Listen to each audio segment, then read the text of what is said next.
Continuando as nossas aulas sobre noções de embriologia, os critérios necessários para nós podermos analisar quais são os animais mais simples e quais são os animais pluricelulares mais complexos, eu quero trabalhar agora um critério chamado blastóporo. O nome é meio estranho, mas ele significa a primeira abertura do intestino do embrião, quer dizer, antes do nascimento, antes do animal nascer. Se o blastóporo, que é a primeira abertura, der origem ao ânus do animal, esse animal recebe o nome deuterostômio, que eu já escrevo. É a nossa característica. Nós, animais cordados, somos deuterostômios. Agora, se o blastóporo, que é a primeira abertura que aparece no intestino do embrião, der origem à boca no animal adulto, então esse animal é chamado de protostômio. É uma outra forma de organizar os animais. Animais mais complexos, como nós, somos deuterostômios. E os animais mais simples, então, são chamados de protostômios. Então, blastóporo seria o quê? A primeira abertura do intestino do embrião. Vamos colocar aqui, ó. Seria a primeira abertura,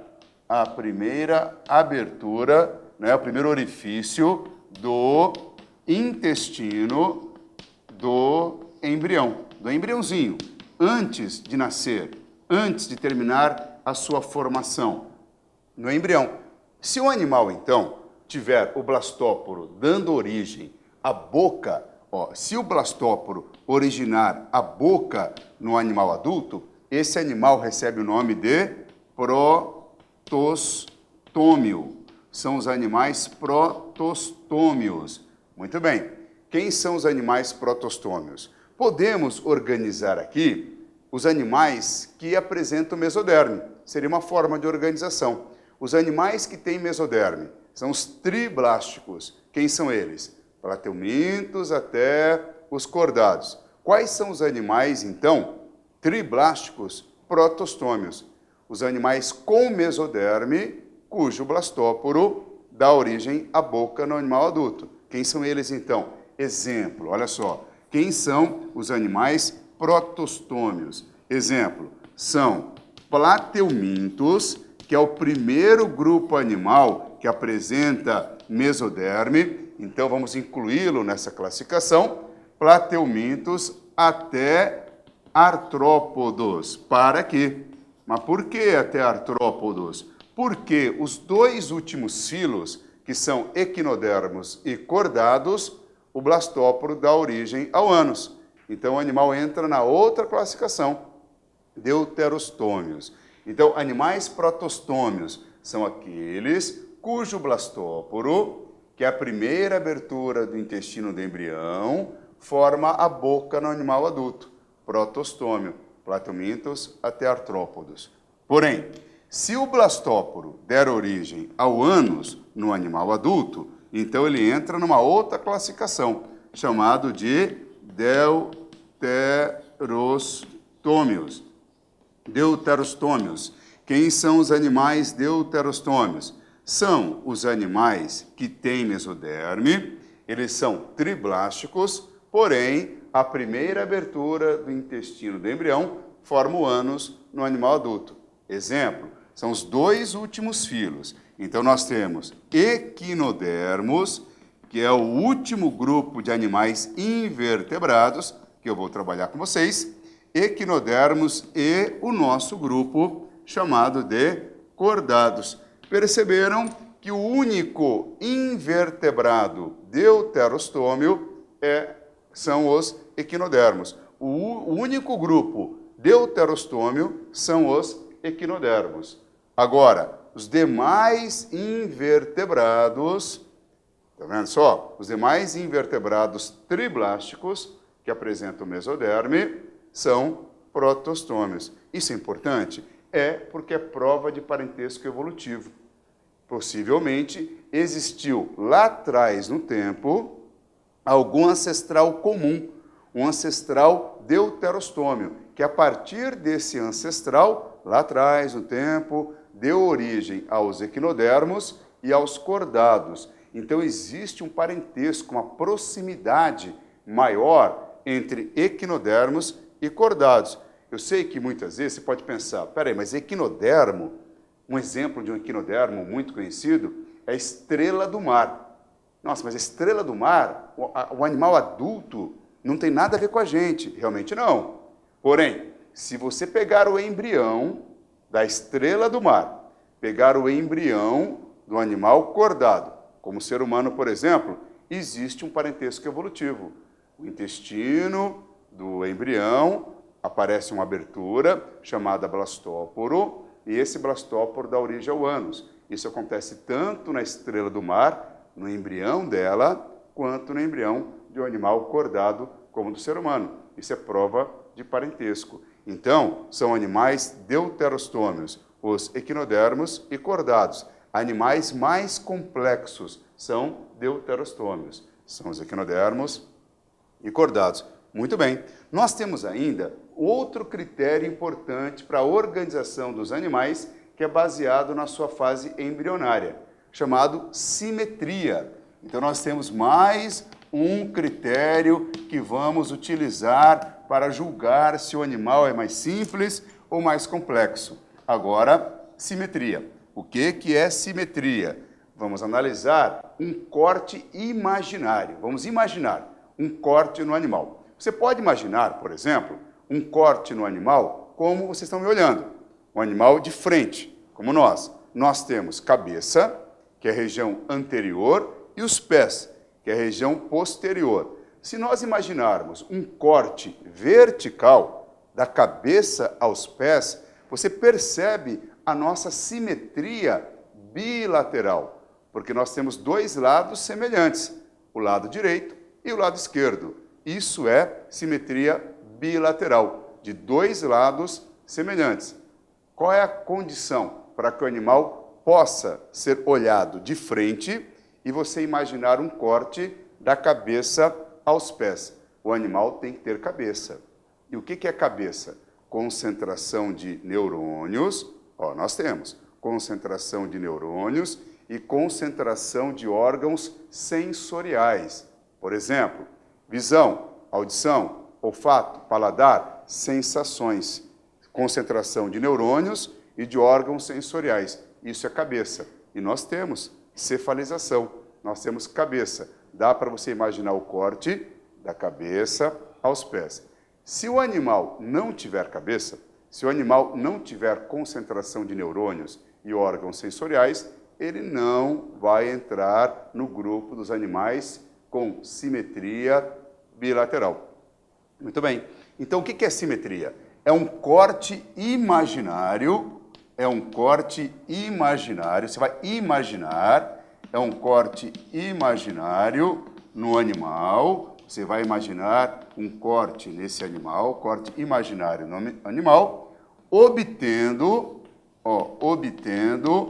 metades semelhantes. Então, a ideia é você obter metades semelhantes. Porém, dá para a gente fazer um corte só, da cabeça aos pés, e obter lado direito e esquerdo, se o animal tiver cefalização. Quem são eles, então? Nós temos animais chamados bilatérios, o nome já está avisando, né? Dois lados, o animal tem cabeça, e você corta da cabeça aos pés. Qual é o primeiro animal, então, que tem cabeça, dá para você imaginar um corte e obter duas metades? Plateuminto. Então, quem são eles? Plateumintos, que está inaugurando, até cordados, porém, tem uma exceçãozinha lá na frente, né? Mas olha só, já falo qual é. Plateumintos até cordados. Tem simetria bilateral. Então, vai de plateumintos, apresenta o lado direito, o lado esquerdo, até cordados, porém, nós temos uma exceção, que eu já vou passar para vocês qual é. Então, olha só, bilatérios. Quem são os animais bilatérios? Simetria bilateral. platelmintos até cordados. Muito bem. Quem não tem região anterior, quem não tem cabeça, consequentemente, a simetria é radial. Radial. Vamos colocar aqui, ó, simetria radial. Quem sobrou? Poríferos, simetria radial, poríferos. Quem mais? Quinidários, simetria radial, quinidários e os equinodermos, que é a exceção que eu falei, lá para o lado dos cordados. Perceberam uma coisa interessante? Ao mesmo tempo que os equinodermos apresentam, né, uma simetria, né, primitiva, uma simetria radial, em contrapartida, eles são deuterostômios, isto é, eles apresentam blastóporo formando ânus. Então, percebemos que os equinodermos, por um lado, apresentam uma característica muito complexa, que seria a deuterostomia, e, por outro lado, eles são muito primitivos. Eles apresentam a simetria radial, que é uma simetria de animais primitivos que não apresentam região anterior, não apresentam cabeça. Beleza. Então, eu vou fazer o seguinte agora. Eu vou colocar aqui um esquema no quadro para a gente poder analisar, né, como é que seria isso. Quer ver só? Vamos imaginar, vamos pegar um cordado, vamos pegar o ser humano. Então, imagine aqui um ser humano qualquer. Vamos colocar aqui o ombro, o bracinho, né, o corpinho aqui, ó, no ser humano, as perninhas. É só um desenho aqui hipotético. Aqui está o ser humano. Você está olhando ele de frente. Então, nós temos a região anterior, a cabeça, a região posterior, o pé.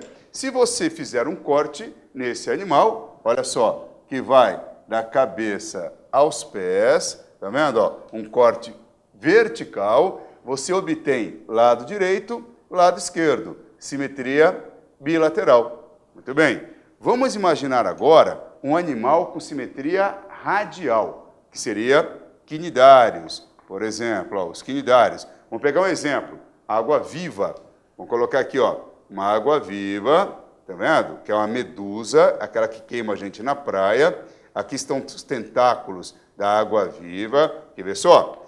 Eu posso olhar essa água viva de frente, como nós estamos fazendo aqui. Só que temos que tomar cuidado que, ao olhar esse animal de frente, você está admitindo que aqui é a região anterior e aqui é a região posterior. Porém, esse animal não tem cabeça, não tem concentração de neurônios. Se você fizer um corte, né, de cima para baixo, tudo bem.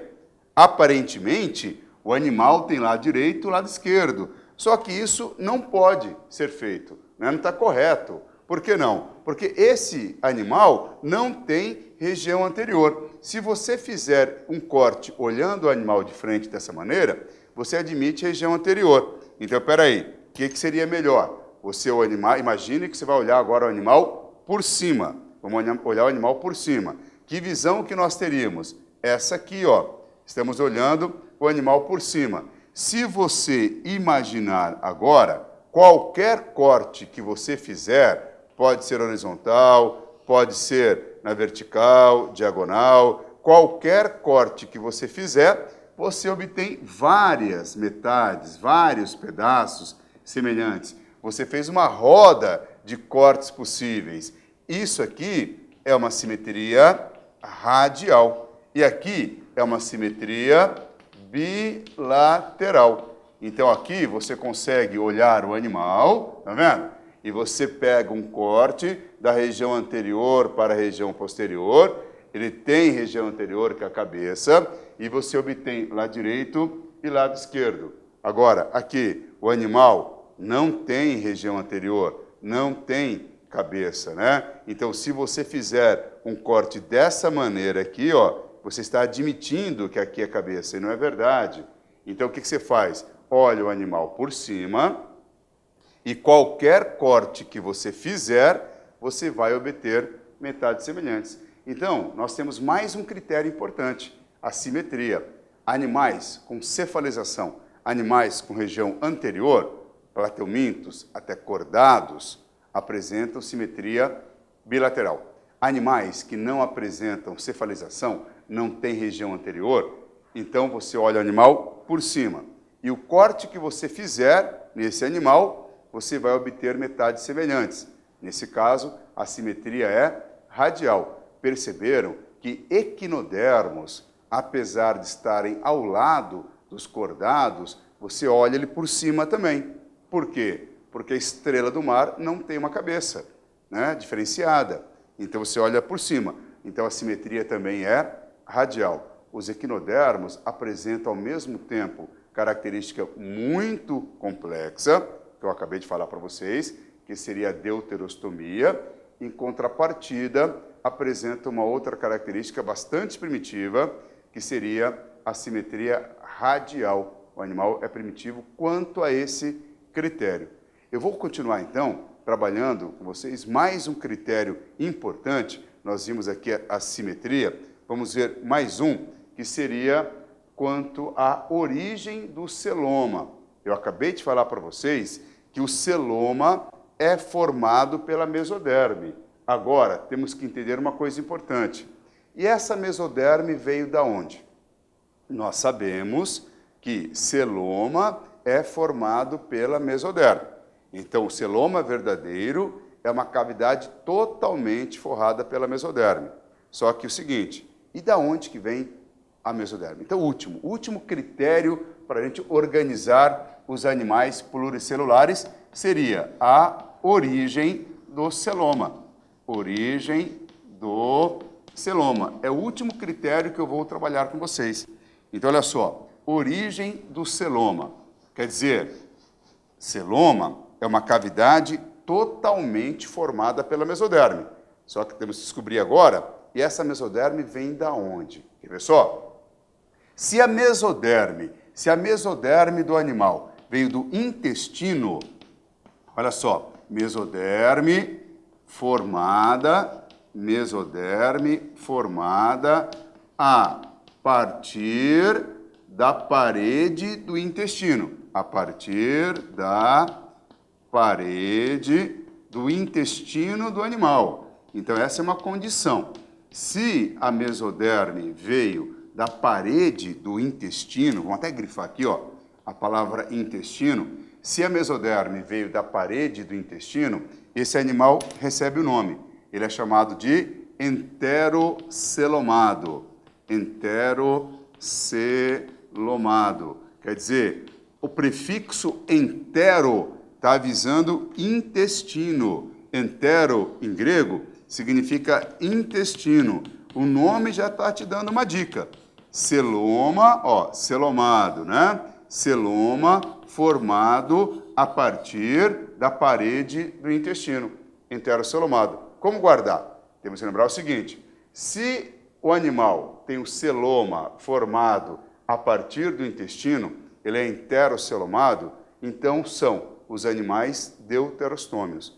Os animais deuterostômios são enterocelomados. E quem são os animais deuterostômios, então? São aqueles cujo blastóporo, que é a primeira abertura do intestino do embrião, forma o ânus. Quem são mesmo? Equinodermos e cordados. Então você vai guardar assim, os animais deuterostômios são os animais enterocelomados. Então, quem são os enterocelomados? Como, por exemplo, aqui, ó, equinodermos e cordados. Equinodermos e cordados são animais que apresentam o celoma formado a partir do intestino. Ó, enterocelomado, equinodermos e cordados. São justamente os animais deuterostômios. Beleza? Olha agora, gente. Se o animal tiver a mesoderme do intestino, tá vendo? Ou melhor, a mesoderme que forma o celoma, a mesoderme, né? Ó, formada por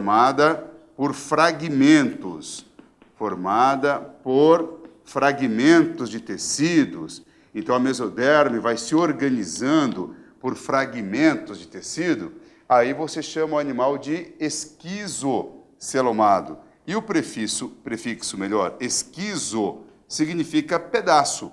Então, está te avisando que o animal tem um celoma formado por fragmentos. Vamos grifar aqui então? Ó, fragmentos de mesoderme. O animal é esquizocelomado. Esquizo, em grego, justamente, significa pedaço. E celomado, né, referente ao celoma. Então, o animal, ele apresenta mesoderme formada por fragmentos. Vão se juntando. Esses fragmentos vão se juntando, né? E dando origem ao celoma. Então, ó, esquizocelomado, eles apresentam, olha só, né, mesoderme formada por fragmentos, e esses fragmentos formam, né, a cavidade, vão se juntando, formando uma cavidade, que é o celoma. Então, qual seria o último critério? Origem do celoma. Se o celoma é formado por mesoderme, que aparece a partir da parede do intestino, o animal é enterocelomado. São justamente os animais deuterostômios, que são os equinodermos e cordados. Celoma formado por mesoderme da parede do intestino. Agora, se a mesoderme é formada por fragmentos de tecidos que vão se organizando, então esses fragmentos aqui vai formar, né, um celoma chamado esquizocelomado. Ah, mas quem são eles? Bom, aqui nessa organização nós precisamos colocar os animais que têm celoma, que nós já vimos isso. Quem são os animais que têm celoma verdadeiro? Celoma totalmente formado por mesoderme. Anelídeos até os cordados. Então, peraí, como é que nós vamos organizar? Quem tem enterocelomado, equinodermos e cordados. Quem sobrou, então, que tem celoma e o celoma é formado por fragmentos. Então, por exemplo, aqui, olha, exemplo, temos anelídeos, olha só, por que começa por anelídeos? Porque anelídeo é o primeiro grupo com celoma verdadeiro. Então, eles entram nessa classificação. Anelídeos até os artrópodos. Por que até artrópodos? Porque os equinodermos e cordados são heterocelomados. Então, olha só, recapitulando, o que nós aprendemos? Animais que apresentam mesoderme podem formar celoma. Se essa mesoderme formar uma cavidade totalmente forrada por mesoderme, celoma verdadeiro. Agora, o outro critério. E qual é a origem da mesoderme que formou o celoma? Se a mesoderme é formada a partir da parede do intestino, o animal é enterocelomado. Agora, se o animal tem mesoderme formada por fragmentos, né, de tecido, chamamos de esquizocelomado. Quem são os animais enterocelomados? Equinodermos e cordados. Quem são os animais esquizocelomados? São os anelídeos até artrópodos, ok? Na próxima aula, então, eu vou começar com vocês os animais pluricelulares dentro do reino Metazoa. Vamos trabalhar agora a organização desses animais, que vai de poríferos até os cordados.